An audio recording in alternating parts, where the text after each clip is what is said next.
હાલમાં WhatsApp hacking cyber crime ખૂબ જ વધી રહ્યો છે.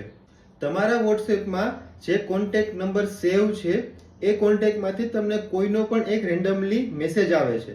મેસેજમાં તમને શરૂઆતમાં હાઈ કહેવામાં આવશે, હાવ આર યુ કહેવામાં આવશે, ત્યારબાદ એમ કહેવામાં આવશે કે એક્સિડન્ટલી મારો એક ઓટીપી આપના મોબાઈલમાં આવી ગયો છે, ભૂલથી આપને સેન્ડ થઈ ગયો છે, કૃપા કરી અને મેં અર્જન્ટ એ ઓટીપીને તમે મને વોટ્સએપમાં શેર કરો. હવે આપણને શું થશે મિત્રો?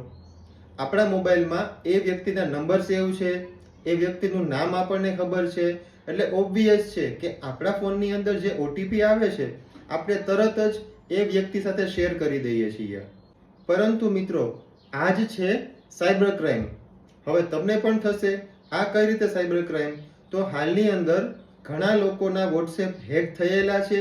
ઇટ મીન્સ કે એક વખત આપનું વોટ્સએપ હેક થઈ જાય એટલે કે આપના તમામ કોન્ટેક્ટ, આપનું તમામ વોટ્સએપના એક્સેસ ક્રિમિનલ પાસે જતું રહે છે અને એ ક્રિમિનલ તમારા સગા, તમારા સંબંધીઓ કે જેના કોન્ટેક્ટ નંબર તમારામાં સેવ છે એ બધા લોકોને આ રીતે મેસેજ કરે છે.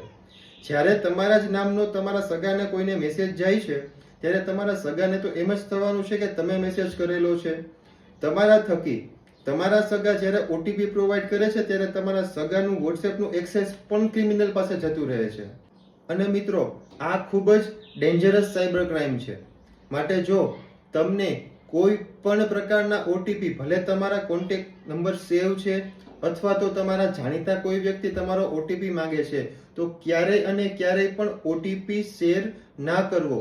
અને જો કોઈ પણ તમને અત્યારે હાલના સમયમાં વોટ્સએપના માધ્યમથી કોઈ પણ તમારા જાણીતા વ્યક્તિ ઓટીપી માંગે છે તો તરત જ એ વ્યક્તિને ફોન કરો અને કન્ફર્મ કરો કે શું આ તે જ મેસેજ કરેલો છે કે કેમ. તો મિત્રો, ચાલો આપણે સાયબર ક્રાઇમને અટકાવીએ અને એમની અવેરનેસને વધુથી વધુ ફેલાવીએ. Stay safe, stay protected. Jai Hind.